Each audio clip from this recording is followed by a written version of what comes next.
Hello everyone, once again welcome back to my YouTube channel.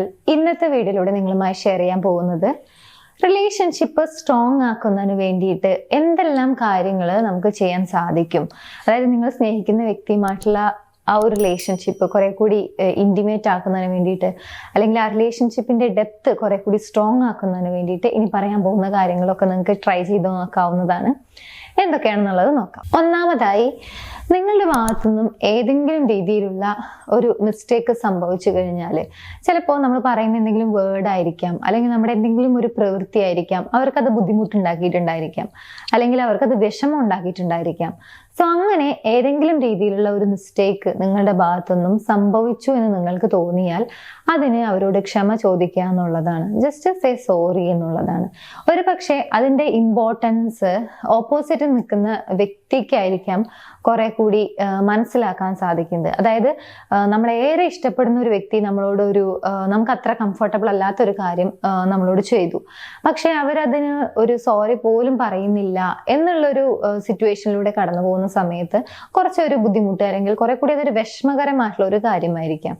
അങ്ങനെ ഉണ്ടാകുന്ന സമയത്ത് റിലേഷൻഷിപ്പിൽ വിള്ളലുകൾ സംഭവിക്കുക എന്നുള്ളതാണ്. അത് കണ്ടിന്യൂസ് ആയിട്ട് ഒന്നോ രണ്ടോ തവണ സംഭവിക്കുമ്പോഴായിരിക്കില്ല, പക്ഷെ അതേ കാര്യം തന്നെ നമ്മൾ റിപ്പീറ്റ് ആയി ചെയ്യുമ്പോഴാണ് അതൊരു ബുദ്ധിമുട്ടായി വരുന്നത്.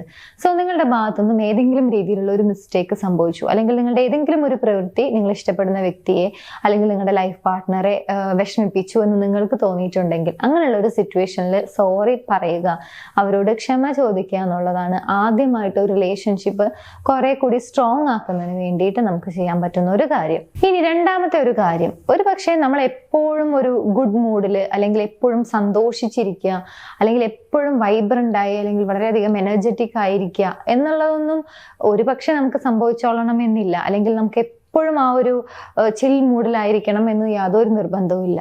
ചില സമയങ്ങളിലൊക്കെ നമ്മൾ ഓക്കെ അല്ലാത്ത സിറ്റുവേഷൻസും വരാം. അങ്ങനെ നിങ്ങളൊരു ഓക്കെ അല്ലാത്ത സിറ്റുവേഷനിലാണ് എന്നുണ്ടെങ്കിൽ, അത് പല കാരണങ്ങൾ കൊണ്ടായിരിക്കാം, ഇൻ കേസ് അത് എന്ത് റീസൺ ആയിക്കൊള്ളട്ടെ, നിങ്ങൾ ഓക്കെ അല്ല എന്ന് നിങ്ങൾക്ക് തോന്നുന്നുണ്ടെങ്കിൽ ഓക്കെ അല്ലെങ്കിൽ ഓക്കെ അല്ല എന്നുള്ളത് തന്നെ പറയാന്നുള്ളതാണ്. പലപ്പോഴും ഓപ്പോസിറ്റ് നിൽക്കുന്ന വ്യക്തിയെ, അല്ലെങ്കിൽ നിങ്ങൾ ഇഷ്ടപ്പെടുന്ന വ്യക്തിയെ അവർ വിഷമിക്കുമല്ലോ, അല്ലെങ്കിൽ അവർ സാഡ് ആവും, അല്ലെങ്കിൽ അവരത് അറിഞ്ഞു കഴിഞ്ഞാൽ ഇനി അവർ കുറെ കൂടി ഡൗൺ ആയി പോവും, അങ്ങനെയൊക്കെ കരുതിക്കൊണ്ട് പലപ്പോഴും പല കാര്യങ്ങളും ഹൈഡ് ചെയ്യും എന്നുള്ളതാണ്. എസ്പെഷ്യലി ഇങ്ങനെ ഓക്കെ അല്ലാത്ത സിറ്റുവേഷനിൽ ഓക്കെ ആണ് എന്ന് പറഞ്ഞുകൊണ്ട് ഇത് എപ്പോഴാണ് ബുദ്ധിമുട്ടായി വരിക, അല്ലെങ്കിൽ എപ്പോഴാണ് അത് റോങ് ആയി വരിക എന്നുള്ളത് കൂടി പറയാം. ഒരു പക്ഷേ നേരത്തെ പറഞ്ഞ പോലെ അവരുടെ ഭാഗത്തുനിന്നും ഏതെങ്കിലും ഒരു ആക്ടിവിറ്റി, ഒരു പക്ഷെ അവരത് അറിഞ്ഞുകൊണ്ടായിരിക്കണം എന്നില്ല, അറിയാതെ ആയിരിക്കാം അവരത് ചെയ്യുന്ന സമയത്ത് നിങ്ങൾക്ക് മനസ്സിലായി ഓക്കെ അത് അവരറിയാതെ ചെയ്തതാണ്, പക്ഷെ നിങ്ങൾക്കത് ബുദ്ധിമുട്ടുണ്ടാക്കി, അല്ലെങ്കിൽ നിങ്ങളത് വിഷമത്തിലായി എന്ന് വിചാരിക്കുക. എന്നിട്ടും നിങ്ങൾ ഓക്കെ അല്ല, എന്നിട്ട് നിങ്ങൾ പറയാണ് ഓക്കെ ഞാൻ ഓക്കെയാണ്, എനിക്ക് കുഴപ്പമൊന്നുമില്ല എന്ന് പറയുന്ന സമയത്ത് ഓപ്പോസിറ്റ് നിൽക്കുന്ന വ്യക്തിക്ക് അത് അറിയില്ല എന്നുള്ളതാണ്. ഒരുപക്ഷെ അവർക്ക് അത് മനസ്സിലാക്കാൻ സാധിക്കില്ല. കാരണം അങ്ങനെയുള്ള പ്രവൃത്തികൾ ചെയ്തു കഴിഞ്ഞാൽ നിങ്ങൾ ഡിസ്കംഫർട്ട് ആകും, അല്ലെങ്കിൽ നിങ്ങൾക്ക് അത് ഇഷ്ടപ്പെടുന്നില്ല, അല്ലെങ്കിൽ ഇങ്ങനെയുള്ള പ്രവൃത്തികൾ നിങ്ങളെ ഡൗൺ ആക്കുന്നുണ്ട് എന്നുള്ളത് അവർക്ക് മനസ്സിലാകണം എന്നുണ്ടെങ്കിൽ തീർച്ചയായിട്ടും നിങ്ങളത് എക്സ്പ്രസ് ചെയ്യണം എന്നുള്ളതാണ്. സോ നിങ്ങളത് എക്സ്പ്രസ് ചെയ്യാതെ, അവരോട് ഓപ്പൺ ആയിട്ട് കമ്മ്യൂണിക്കേറ്റ് ചെയ്യാതെ ഓക്കെ ആണ്, അല്ലെങ്കിൽ അത് ഹൈഡ് ചെയ്യുന്ന സമയത്ത് അത് ആ റിലേഷൻഷിപ്പിനെ നെഗറ്റീവായി ഇമ്പാക്ട് ചെയ്യും. സോ നിങ്ങൾ ഓക്കെ അല്ല എന്ന് തോന്നുന്നുണ്ടെങ്കിൽ, അത് പല റീസൺ, ഇതൊരു ജസ്റ്റ് എക്സാമ്പിൾ പറഞ്ഞു എന്നുള്ളത് മാത്രം. സോ ഇങ്ങനെ പല കാര്യങ്ങൾ കൊണ്ട് നമ്മൾ ഓക്കെ അല്ലാത്തൊരു സിറ്റുവേഷൻസ് വന്നേക്കാം. സോ ഓക്കെ അല്ല എന്നുണ്ടെങ്കിൽ ഓക്കെ അല്ല എന്നുള്ളത് തന്നെ എക്സ്പ്രസ് ചെയ്യുക. ഇനി മൂന്നാമതായി, റിലേഷൻഷിപ്പ് കുറെ കൂടി സ്ട്രോങ് ആക്കുന്നതിന് വേണ്ടി ചെയ്യാൻ കഴിയുന്ന ഒരു കാര്യമാണ് ഡു അപ്രീഷിയേറ്റ്. ഒരുപാട് വലിയ വലിയ കാര്യങ്ങൾ ചെയ്യട്ടെ, അല്ലെങ്കിൽ ഔട്ട്സ്റ്റാൻഡിങ് പെർഫോമൻസ് കാഴ്ചവെക്കട്ടെ, അല്ലെങ്കിൽ ലൈഫിൽ വലിയ അച്ചീവ്മെന്റ്സ് നേടി വരട്ടെ, അപ്പൊ അപ്രീഷിയേറ്റ് ചെയ്യാം എന്ന രീതിയിലുള്ള ഒരു ആറ്റിറ്റ്യൂഡാണ് എന്നുണ്ടെങ്കിൽ സ്വാഭാവികമായിട്ടും അത് ആ റിലേഷൻഷിപ്പിനെ അത്ര പോസിറ്റീവായ രീതിയിലായിരിക്കില്ല ഇമ്പാക്ട് ചെയ്യുക.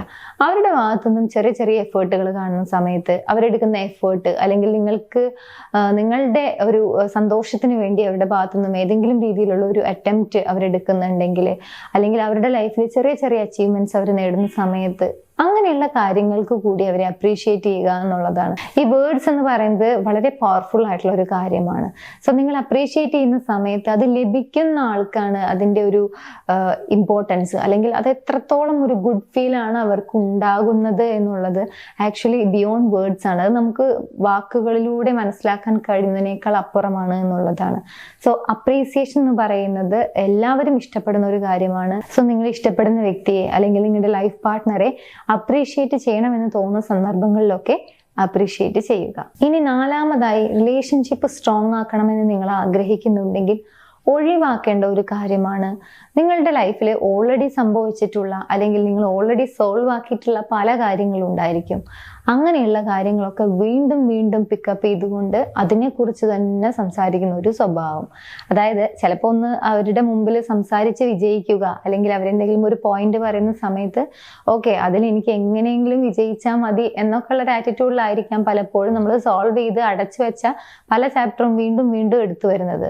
സോ അങ്ങനെ ഓൾഡ് മാറ്റേഴ്സ്, ഓൾറെഡി സംസാരിച്ച് തീർത്ത പല കാര്യങ്ങളുണ്ടായിരിക്കും, അതേ മാറ്റർ തന്നെ വീണ്ടും വീണ്ടും എടുത്തുകൊണ്ട് ഓപ്പോസിറ്റ് നിൽക്കുന്ന വ്യക്തിയെ കുറ്റപ്പെടുത്തിക്കൊണ്ട് അല്ലെങ്കിൽ അതേ കാര്യങ്ങൾ തന്നെ വെച്ച് വീണ്ടും വീണ്ടും സംസാരിക്കുന്ന ഒരു രീതി ഉണ്ടെങ്കിൽ അത് കംപ്ലീറ്റ്ലി ചേഞ്ച് ചെയ്യാൻ വേണ്ടി ട്രൈ ചെയ്യുക എന്നുള്ളതാണ് റിലേഷൻഷിപ്പ് ഒന്നുകൂടി സ്ട്രോങ് ആക്കണം എന്നുണ്ടെങ്കിൽ ശ്രദ്ധിക്കേണ്ട മറ്റൊരു കാര്യം. So finally, ego. ഒരു പക്ഷെ നിങ്ങൾക്ക് ഇതിന്റെ എക്സ്പ്ലനേഷൻ ആവശ്യം ഉണ്ടായിരിക്കില്ല. ഈഗോ എന്ന് പറയുന്ന സമയത്ത് തന്നെ അത് ഏതൊക്കെ രീതിയിൽ വരാം, അല്ലെങ്കിൽ ഏതൊക്കെ രീതിയിൽ റിലേഷൻഷിപ്പിനെ ഡാമേജ് ആക്കാം എന്നുള്ളത് നമുക്ക് തന്നെ അറിയുന്ന കാര്യമാണ്.